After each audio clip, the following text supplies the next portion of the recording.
Ah, cara, esses fones Bluetooth, eles são difíceis de mexer pra mim. Mas eu tô me acostumando. E aí, como é que vocês estão? Eu espero que vocês estejam bem. Hoje nós iremos falar sobre chuva. Por quê? Porque a gente está numa época do ano em que chove bastante em diversas áreas do Brasil. E aí isso, obviamente, se transforma em transtornos para a sociedade. Aqui no canal Geografia Pública, você vai entender os diversos determinantes que condicionam essa realidade para a massa trabalhadora. Por que a galera, principalmente nessa época do ano, sofre com as enchentes, as inundações, os alagamentos, os deslizamentos de terra e as consequências disso, como a falta da energia elétrica, o interrompimento da fornecimento, né, do fornecimento. Então, cara, porra, vamos falar de geografia. Deixa eu botar aqui no Google Earth.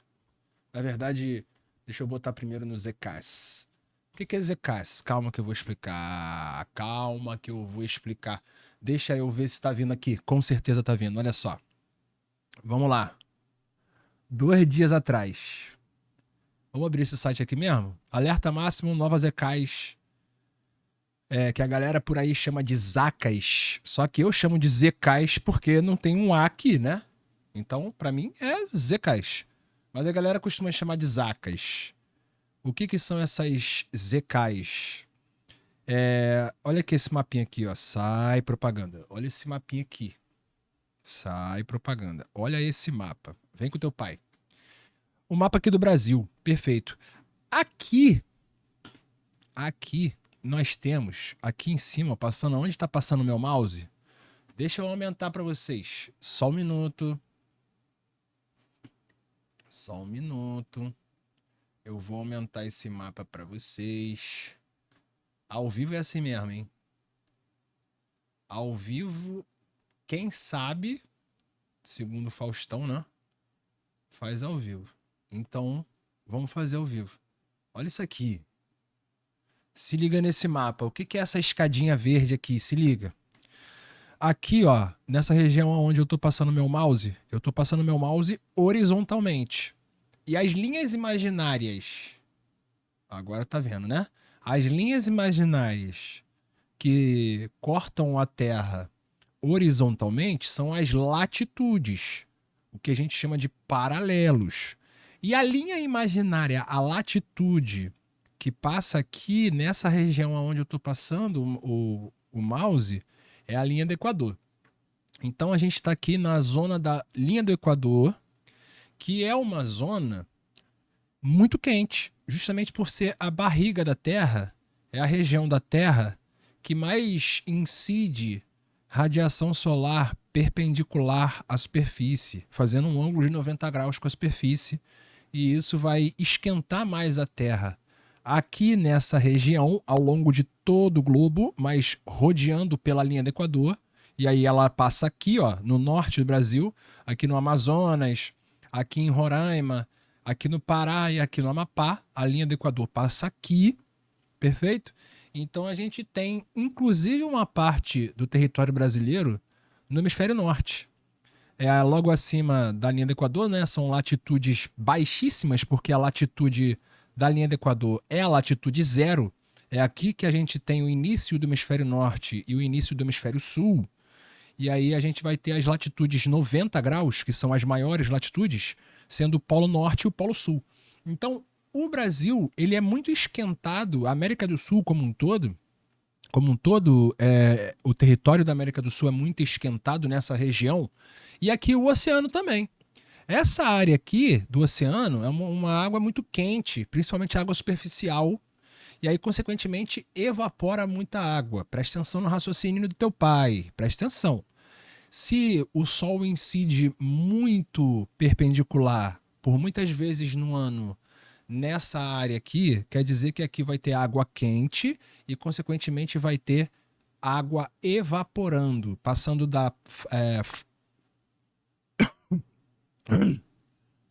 do estado líquido para o estado gasoso. Se tem muita evaporação aqui, quer dizer que a gente vai ter uma formação Aqui em cima, dessa região onde estou passando o mouse, aqui no Atlântico Equatorial, né, onde passa a linha do Equador, a gente vai ter uma formação de uma massa de ar específica. E realmente tem. Aqui tem a famosa massa de ar, massa equatorial, uma massa de ar, né? O nome dela é massa equatorial atlântica, que a gente chama carinhosamente de MEA. A MEA é a massa equatorial porque ela está sendo formada na linha do Equador e atlântica porque ela está sendo formada em cima do Oceano Atlântico, justamente por causa da evaporação do Oceano Atlântico. O Oceano Atlântico, por receber muita radiação solar,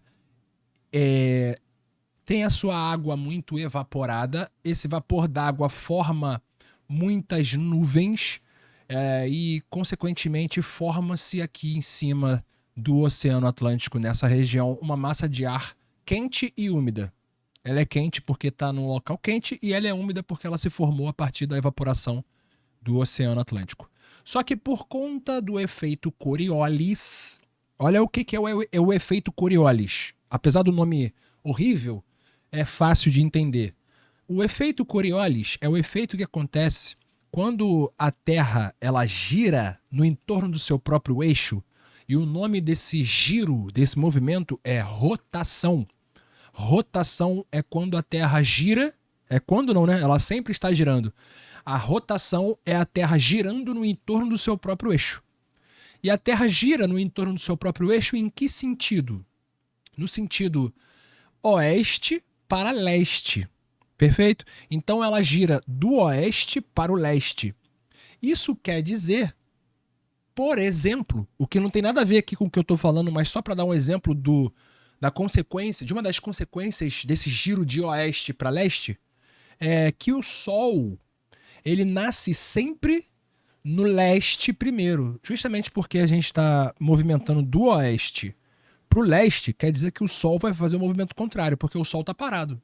Então, se a gente está na Terra olhando para o Sol e é a Terra que está se movimentando, mas para a gente é o Sol, então é justamente o contrário do que vai acontecer. Então o Sol ele vai nascer primeiro a leste e depois ele vai nascer a oeste. Aí quando ele estiver nascendo aqui a oeste, ele vai estar se pondo a oeste aqui para a galera que recebeu o Sol primeiro a leste.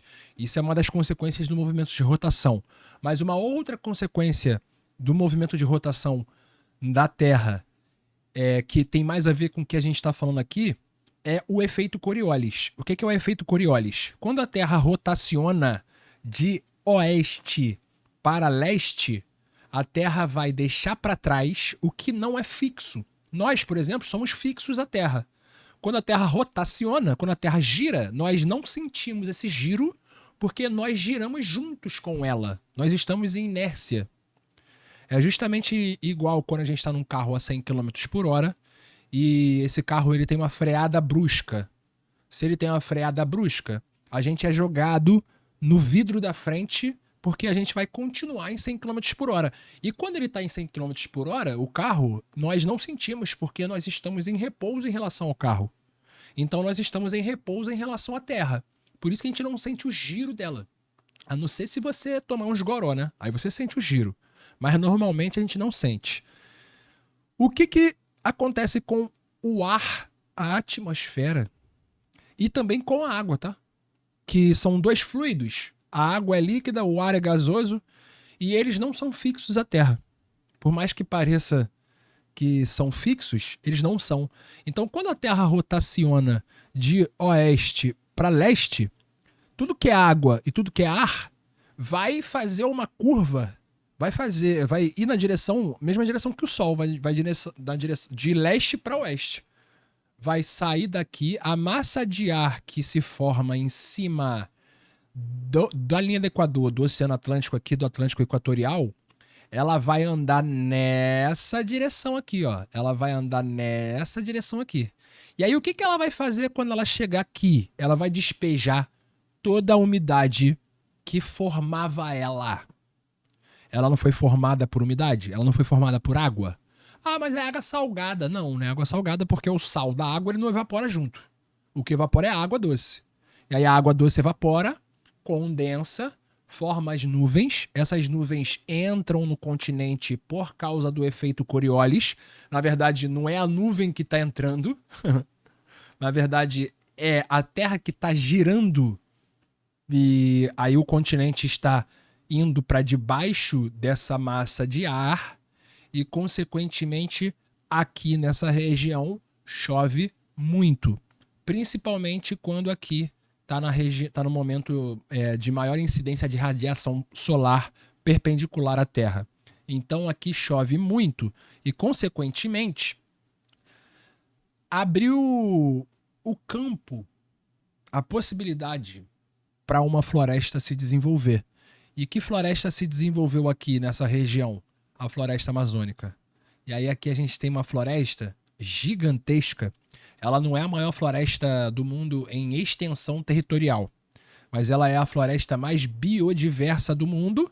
E de todas as florestas que estão na linha do Equador, todas as florestas equatoriais, porque também tem essa floresta na África, que é a floresta do Congo, na Indonésia, lá na Oceania e na Ásia também tem essas florestas, porque essas florestas elas são resultado de uma maior incidência de radiação solar na linha do Equador, na barriga da Terra, no meio da Terra, e justamente por essa maior incidência de radiação solar, tem mais água evaporando, consequentemente tem mais água condensando em formato de nuvem, consequentemente tem mais água precipitando em formato de chuva, e isso faz com que o ciclo hidrológico ele funcione muito melhor nessa região do globo, na linha do Equador, do que em outras regiões. E é por isso que a vida vai se concentrar muito mais na região equatorial do que nas outras regiões. Se você olhar o mapa mundi de concentração de biodiversidade, você vai ver que a linha do Equador é a região mais biodiversa. E a floresta amazônica não me deixa mentir com relação a isso. Então aqui nós temos a Amazônia, que transcende as fronteiras brasileiras, né? Apesar de estar mais de 60% da sua biomassa no Brasil, ela não está só no Brasil. Ela está aqui na Guiana Francesa, no Suriname, na Guiana, na Venezuela, na Colômbia, no Equador e no Peru, na Bolívia. Tem também a Amazônia. A Amazônia está aqui, ó, exatamente aqui, aonde eu estou passando o mouse, tá? E aí o que acontece? Olha só como é que a natureza é foda. A natureza é pica. Deixa eu até beber uma água aqui para falar da natureza. São 12h50, já vou terminar pra gente almoçar. Fica aí que a aula já tá acabando, pô. Fica aí pra vocês entenderem por que que ontem teve não sei quantos 300 milhões de alagamentos aqui no Rio, em São Paulo, em Minas Gerais. Vocês vão ver. Tem a ver com essa escadinha verde que tá aí no mapa. Calma. Calma. Olha só, se liga.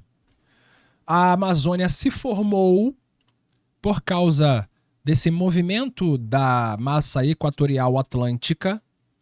E aí a Amazônia se formou e ela se formou tal qual uma floresta latifoliada, densa, higrófila, perennifolha, estratificada. Ela é uma floresta muito bizarra. Quem já teve a oportunidade de, pelo menos, sobrevoar a Amazônia sabe do tamanho da coisa, porque é difícil a gente aqui, de longe dos grandes centros urbanos brasileiros, falar da Amazônia sem ter ido lá. Eu já sobrevoei a Amazônia, mas nunca entrei lá no meio na Amazônia. Já estive em cidades que estão dentro da Amazônia, mas aí não é a mesma experiência. Mas eu já sobrevoei a Amazônia, já comprei a janela do avião justamente para olhar o mapa vivo. E aí eu entendi o tamanho daquela floresta, a densidade daquela floresta. E aí eu entendi o quão capacitada a Amazônia tá para fazer um processo chamado evapotranspiração. O que é a evapotranspiração? É a floresta jogando a água que ela recebeu da meia de volta. A meia entra, despeja toda a água, a Amazônia com as suas folhas gigantes, as folhas das árvores da Amazônia são maiores do que a gente. As folhas. Não todas as espécies, mas tem espécie lá que é assim. E aí quando a gente fala de Amazônia, a gente está falando de um grande sumidouro, uma grande capacidade de absorver a chuva, porque pelas folhas a gente vai ter uma grande capacidade de captação da água. O pouco de água que consegue chegar no solo, né, ela penetra o solo, causa lixiviação do solo da Amazônia, por isso que o solo da Amazônia, apesar de ter a Amazônia sobre ele, é pobre, mas o solo fértil ele não é o único requisito para o desenvolvimento de uma grande floresta. Perfeito? E aí, a água que adentra o solo vai parar no grande sistema de aquíferos chamado Sistema Aquífero Grande Amazônia, o SAGA, aonde está o aquífero Alter do Chão, lá no Pará. Só que tem uma grande rede de água subterrânea na Amazônia que troca essa água, a água da chuva entra, e aí as raízes da Amazônia também, por capilaridade, elas vão puxar a água também desse sistema aquífero Grande Amazônia, e aí a água vai subir pelo tronco, vai chegar nas folhas que são gigantes e vai soltar, as folhas vão soltar água em formato de vapor.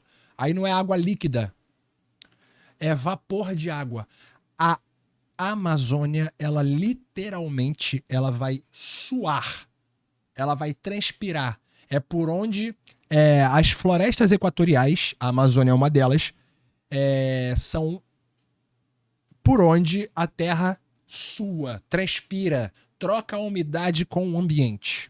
A Amazônia tem uma capacidade de regular o clima global.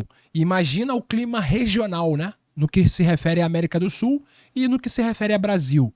Então a Amazônia, ela recebe a água da chuva do oceano e vai jogar a água de volta e vai formar uma grande massa. Depois dela receber a água da chuva, a massa equatorial atlântica que entrou para cima da Amazônia, na verdade a Amazônia entrou para baixo dela, né, por conta do efeito Coriolis.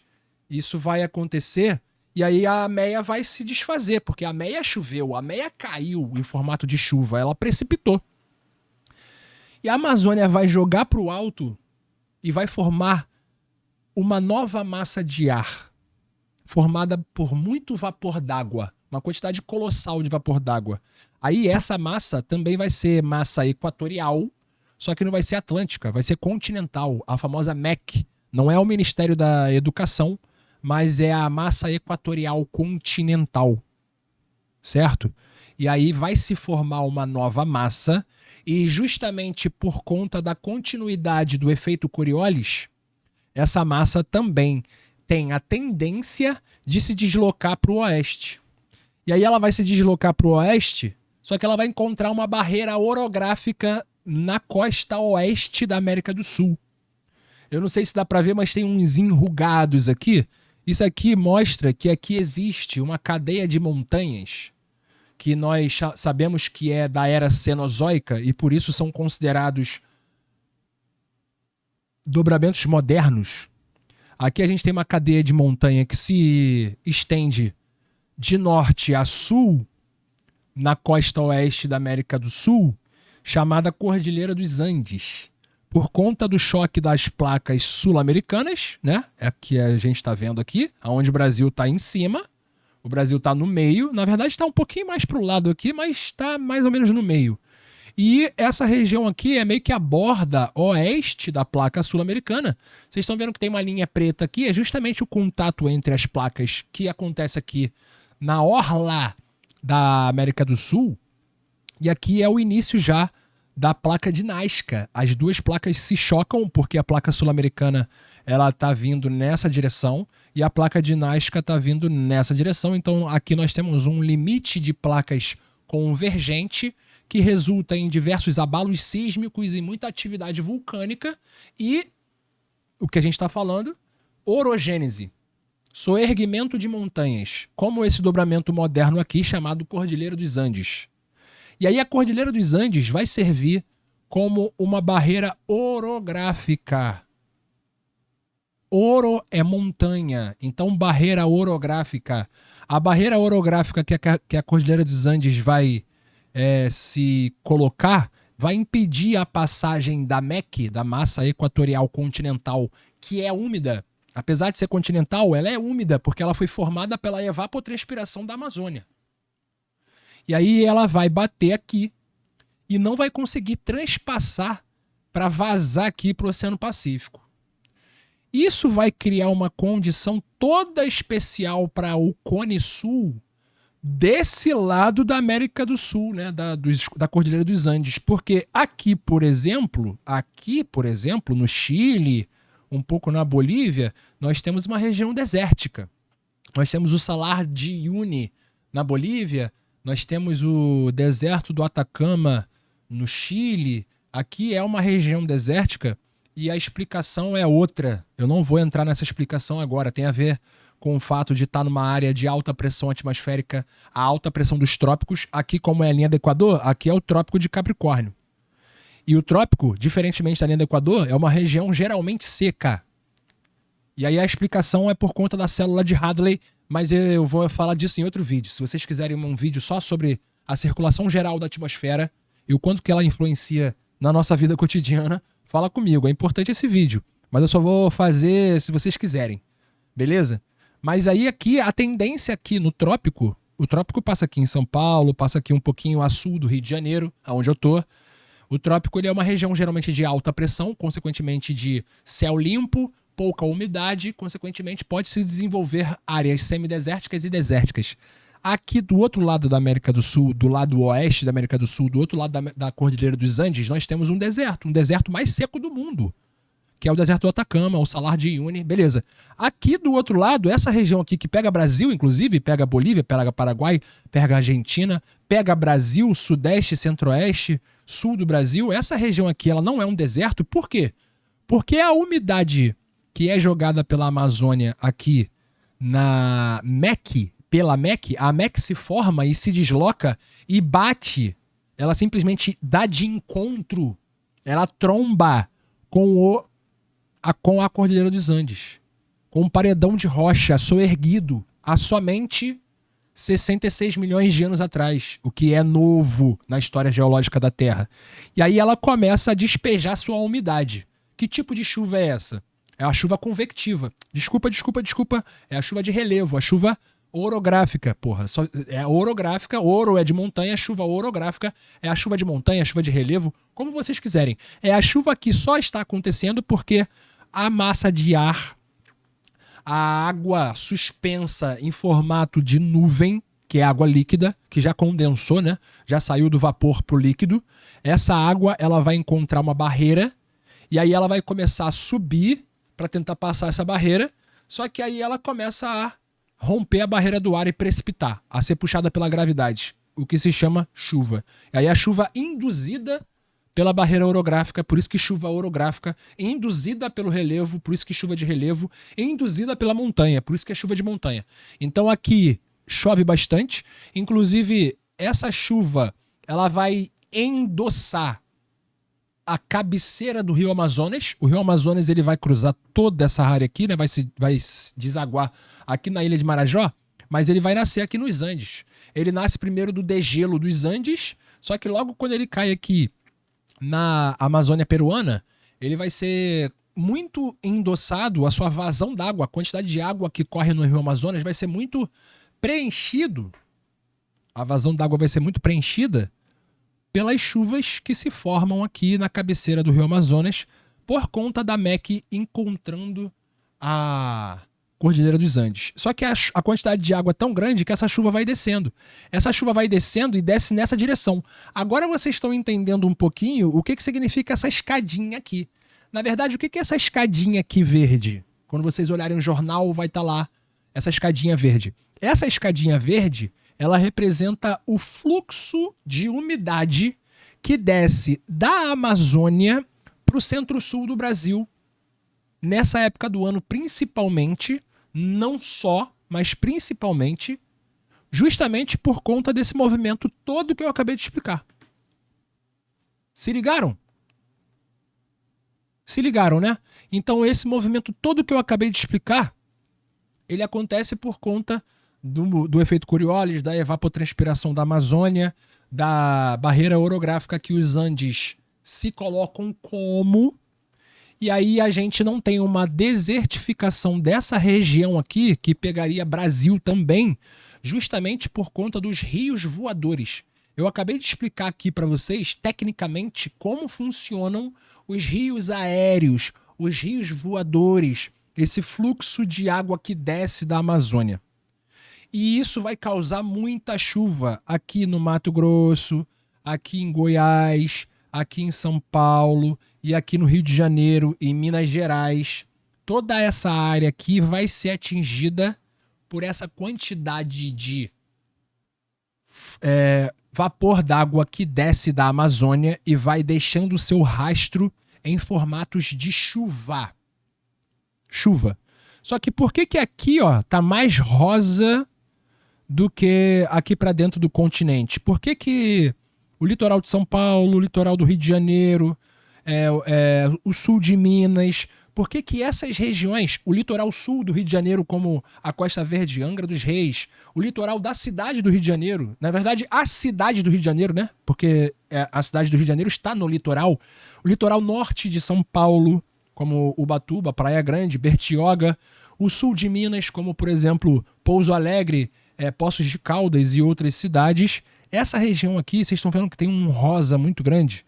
É porque essa é a região com maior quantidade de chuvas no acumulado dessa época do ano por conta desse fluxo aqui, ó. Não tá dentro da escadinha? Então, mas aí a explicação tem mais um porquê ser essa região aqui mais pro litoral do que essa região aqui, ó, que sofre mais com a continentalidade, ou seja, tá mais distante do litoral. Por quê? Porque essa chuva aqui, ela vai se configurar como uma chuva frontal. O que é a chuva frontal? É a chuva oriunda do choque de duas frentes, de duas massas, que geralmente têm temperaturas diferentes, consequentemente têm densidades diferentes, e aí quando elas se chocam, geralmente a mais quente, que é a menos densa, ela ascende, o ar dela tá cheio de vapor d'água, e aí consequentemente quando esse ar ascende, nesse choque das duas massas, das duas frentes, o vapor d'água vai chegar numa temperatura que vai condensar, vai formar nuvem de água líquida e, consequentemente, vai precipitar. Essa chuva é a chuva frontal. Diferentemente da chuva que acontece aqui, ó, na cabeceira do Rio Amazonas, que eu acabei de explicar, que é a chuva orográfica. Aqui é a chuva que é resultante do choque de duas frentes. E por que eu tô falando de duas frentes? Até agora eu só expliquei uma, né? Que é o fluxo de água que desce nessa direção sudeste, né? Direção sudeste. Se você pegar a rosa dos ventos e colocar aqui no meio, você vai ver que essa direção aqui é a direção sudeste, que é entre o leste e o sul. A junção de leste com sul, ou sul com leste, é sudeste. Então, nessa direção aqui, você tem um fluxo de água muito grande, ou seja, uma frente, uma massa de ar que desce. Os rios voadores. Só que aqui, no trópico, o trópico tá passando aqui, o trópico de Capricórnio. Eu acabei de explicar para vocês. Aqui o deserto do Atacama, aqui tem São Paulo, Rio de Janeiro. O trópico tá passando aqui. Aqui no trópico também tem. Aqui no litoral tropical, litoral aqui, ó, nessa região onde eu tô passando o mouse, também tem a formação de uma massa de ar que atua sobre o território brasileiro, que influencia nos climas do território brasileiro. Também tem uma massa de ar. É a massa tropical atlântica, a MTA. E aí a MTA, ela tem a tendência de se formar aqui, nesse litoral sudestino, no verão, que é o momento em que o fluxo de água no sentido sudeste está vindo muito forte da Amazônia, os rios voadores estão muito fortes no verão, do final para o início do ano. Aí a MTA, ela vai se formar e vai fazer um fluxo do efeito Coriolis, que é o fluxo para o oeste, e vai encontrar, e vai dar de encontro com a MEC que vai descer, com os rios voadores. E aí aqui vai ter um choque muito grande de massas com temperaturas diferentes. Aí tu fala para mim, ué, mas essa massa tropical, ela é fria? Então, essa pergunta tem que ser sempre relacionado a quê? É uma pergunta de relação e não é uma pergunta absoluta. É uma pergunta relativa. Essa massa tropical, ela é quente dependendo da massa que você vai comparar ela, e ela é fria dependendo da massa que você vai comparar ela. Ela é mais fria do que a MEC, porque a MEC ela está se formando na linha do Equador. A linha do Equador é a região mais quente do globo. Aqui no trópico você tem frio? Geralmente não. É um lugar quente também. Tropical remete a coisas, né, praia e tudo mais. Só que aqui, no trópico, na região tropical, comparado com a região equatorial, as médias térmicas são menores. Você tem, por exemplo, um inverno um pouco mais frio do que aqui em cima, que não tem inverno. Aqui a norte, né? que não tem inverno. Então, quando a gente tem o choque de duas massas que diferem de temperatura, a gente vai ter uma chuva, a chuva frontal. E nesse caso, o fluxo de água, tanto de uma quanto da outra, mas principalmente da MEC, é muito grande. E aí a MEC, ela é a massa mais quente dessa relação aqui. A MEC, ela é a massa mais quente dessa relação. E isso vai fazer com que a MEC ascenda nesse choque, forme as nuvens por conta da diminuição da temperatura da massa e, consequentemente, da condensação do vapor d'água que está dentro dela. E aí isso vai formar chuvas torrenciais que podem durar dias. E por que eu tô falando isso tudo desde o início da live? Porque tá acontecendo agora. Ontem o Rio de Janeiro ficou debaixo d'água, São Paulo ficou debaixo d'água, Minas Gerais, sul de Minas ficou debaixo d'água. Não tá acontecendo isso? Tá acontecendo isso. Ah, então a explicação é natural, não tem o que a gente fazer. Calma, que eu não cheguei nessa parte, porra. Calma que eu não cheguei nessa parte.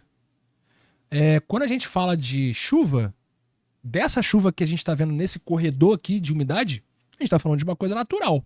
Perfeito. Só que, agora deixa eu... Vale a pena ficar aqui, mano. Eu tô morrendo de fome já, mas eu vou terminar essa explicação aqui pra ficar tudo gravado, porque eu quero meio que tirar essa responsabilidade de mim e colocar em vocês. Quem tá assistindo aí, esse recado é pra você. Deixa eu voltar aqui, porque sabe o que eu vou fazer? Eu vou pro Google Earth. Eu vou pro Google Earth para mostrar para vocês o seguinte, o resultado disso, quando a gente não leva isso em consideração e simplesmente deixa a mancha urbana se expandir sem levar isso em consideração, tá? Olha só o que vai acontecer. Vamos lá explorar a Terra. Se liga, se liga. Aqui dá para dar zoom. Aqui, ó, Brasilzão, né? Tá vendo aqui o verde escuro? O verde escuro é a Amazônia. Olha o tamanho da Amazônia. Olha só o branco da neve dos Andes. Olha só a Cordilheira dos Andes, a quantidade de montanha que tem aqui, ó. E aí olha o que tem logo aqui nessa vertente das montanhas, a vertente leste da Cordilheira dos Andes. A gente tem uma floresta aqui, ó, floresta. Por quê? Porque aqui chove muito. Porque a MEC que está se formando aqui, ela vai bater aqui. Olha o Rio Amazonas, ó, correndo nessa direção. Olha como é que ele é grandão. Mas olha de onde ele nasce. E vai descendo isso aqui, ó, liberando muita água, gente. É muita água. É muita água. É muita água. É muita água. É muita água. Mas é muita água. E aí, olha como essa região aqui já é mais seca. Por mais que tenha água caindo aqui, ela já tem uma tendência de ser um pouco mais seca, menos verde do que aqui. É lógico, aqui a gente está falando de cerrado, uma savana. Na verdade, agora tem muito mais plantação de soja que serve para exportação e o lucro fica no bolso de meia dúzia de latifundiários do que de cerrado. Mas, naturalmente, aqui é mais seco. Agora, por que não tem deserto? Por que não tem deserto aqui? Por que só tem deserto aqui? Ó? Isso aqui é um deserto. Isso aqui é um deserto. Ó. Isso aqui é um deserto. Por que só tem deserto aqui? Justamente por conta dos rios voadores que vão descer e vão irrigar essa área aqui do Cone Sul. Beleza? Aí agora, quando a gente fala de São Paulo, olha só, olha essa tríade aqui, cara. Tá vendo essa manchinha cinza aqui, ó? Belo Horizonte. Tá vendo essa manchona cinza aqui? Isso daqui é São Paulo. E essa mancha aqui, ó, Rio de Janeiro. Tá vendo esse triângulo aqui? Esse triângulo aqui é um triângulo formado por 3 grandes cidades do Brasil, as 2 maiores capitais do Brasil e uma das maiores capitais do Brasil, não é a terceira maior, mas é uma das maiores, que ao longo da sua formação, do processo de expansão da mancha urbana, quando essas manchas urbanas que vocês estão olhando aqui, elas foram crescendo, elas não levaram em consideração essa quantidade de chuva que tem nesse corredor aqui que eu acabei de mostrar para vocês. E aí imagina aqui, ó, Rio de Janeiro. Estamos aqui no Rio de Janeiro. Olha a cidade do Rio de Janeiro. Olha o cinza. Olha o cinza. Olha o cinza. Aí tu me pergunta, mas o que é esse verde escurão aí no meio? Isso aqui são morros. São maciços costeiros formados por morros e montes. Esse daqui é o maciço do Mendanha, que pega metade da cidade do Rio, metade Baixada Fluminense, aqui desse lado já é Baixada Fluminense, já é Nova Iguaçu e demais cidades, municípios. E aqui já é Zona Oeste, é Bangu, Realengo, Padre Miguel, Campo Grande, Santa Cruz. Isso daqui é extrema oeste, extrema zona oeste da cidade do Rio de Janeiro. Esse daqui é o maciço da Pedra Branca. E aqui a gente tem as vargens, vargem grande, vargem pequena. Aqui a gente tem a Taquara, as regiões para dentro da Taquara, Santa Maria, Boiúna, Curicica. Aqui a gente tem Recreio dos Bandeirantes e Barra da Tijuca. E a Baixada de Jacarepaguá como um todo. Eu tô aqui em Jacarepaguá. Em Jacarepaguá.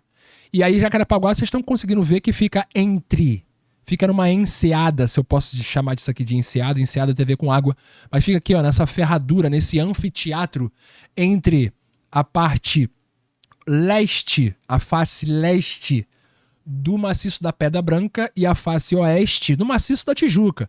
Esse aqui é o maciço da Tijuca, onde está, por exemplo, aqui na sua face leste, o Pão de Açúcar, o Cristo Redentor em cima do Corcovado, a zona sul do Rio de Janeiro. Essa daqui é a zona sul do Rio de Janeiro e essa daqui é a parte central do Rio de Janeiro, onde está o centro do Rio de Janeiro e a zona portuária, aonde o Rio de Janeiro começou. O Rio de Janeiro começou aqui dentro da zona portuária. A zona portuária é dentro da Baía de Guanabara, justamente por ser uma baía e ter ondas com menor proporção, mais fácil de atracar os navios. E aí o Rio de Janeiro começa aqui no processo de colonização, lá no início da colonização. O Rio de Janeiro começa aqui, na zona portuária, e vai se expandindo na direção da zona norte, que isso daqui vai virar zona norte, da zona oeste, porque isso daqui vai virar zona oeste, e muito depois vai se expandir na direção da zona sul. Só que como é que se dá essa expansão? Se dá retificando os rios. Pegando os rios que são todos meandrados, cheios de curva. E por que são rios cheios de curva, naturalmente falando? Porque são rios de planície. Os rios de planície, eles têm uma velocidade da água menor. E aí, consequentemente, eles conseguem adaptar melhor o seu curso. E aí fica, consequentemente, cheio de curva. E aí, o que são rios de planície? Vocês estão vendo que o Rio de Janeiro está bem exatamente aqui na costa, no litoral? Então, aqui é uma região que é plana e no nível do mar. O Rio de Janeiro não tem altitude. Apesar de ter alguns morros e montes, maciços costeiros, que permeiam a cidade, o Rio de Janeiro, mesmo a sua planície, está no quase zero de altitude, 0 metros de altitude. E aí, consequentemente, a gente está numa área que naturalmente pode ser alagada, como é a região da Baixada de Jacarepaguá, e o nome Baixada não me deixa mentir, é uma região que é mais baixa do que o resto da cidade, e é uma região que tradicionalmente era um pântano, alagada, cheia de jacaré. O nome Jacarepaguá não me deixa mentir, é um nome indígena, é o nome dos povos originários, porque aqui é uma região cheia de jacaré, até hoje, com muito menos jacaré do que antigamente, mas de vez em quando tem uma chuva um pouco maior do que o normal, um jacaré aparece na rua aí. Isso é mó doideira. Aí, o Rio de Janeiro, ele tem vários rios. O nome Rio de Janeiro não me deixa mentir. Ele tem vários rios que nascem no topo desses morros que estão dentro desses maciços. Os maciços, na verdade, são complexos de morros e montes. Aqui tem vários morros, vários montes. E, consequentemente, por causa dessa chuva toda que tem nessa região, do encontro da massa tropical atlântica com a massa continental equatorial continental, que são os rios aéreos que descem nesse fluxo de água, a gente tem muitos rios nascendo aqui em cima e descendo os morros e cortando a planície do Rio de Janeiro. Só que com o processo de expansão da malha urbana, o Rio de Janeiro simplesmente foi retificando, foi tornando esses rios que eram meandrados, que cabia por seguinte, uma quantidade específica de água, principalmente no seu momento de cheia, no momento de mais chuva, e aí eles retificam e constroem a cidade sem levar em consideração esse movimento dos rios de inundar e de vazante no momento de menos chuva. Cara, receita pro desastre, receita pro fracasso. E aí a gente tem um processo de milhares de enchentes, alagamentos e inundações, porque as chuvas acontecem e acontecem muito antes de ter ser humano ocupando essa área aqui. Elas acontecem por conta desse mecanismo que eu acabei de explicar para vocês aqui desde o início da live. E a gente tem a expansão da malha urbana não levando em consideração essas características, por exemplo, porque não deveria levar em consideração só isso, mas isso deveria ser colocado no plano de expansão urbana. Só que por que isso não foi colocado no jogo, na conta da expansão urbana que aconteceu principalmente a partir do início do século XX, ou seja, há um século atrás? Há um século a gente expandiu essa malha urbana nessa direção da zona portuária na direção oeste, sem levar em consideração a geografia dessa região. Isso traz diversas consequências. Por exemplo, o solo impermeável com galerias pluviais insuficientes. Isso vai causar enchente. A retificação de rios e, consequentemente, a quantidade de água que cabe no leito do rio diminui. Só que as chuvas estão aumentando por conta das mudanças climáticas. A conta não fecha.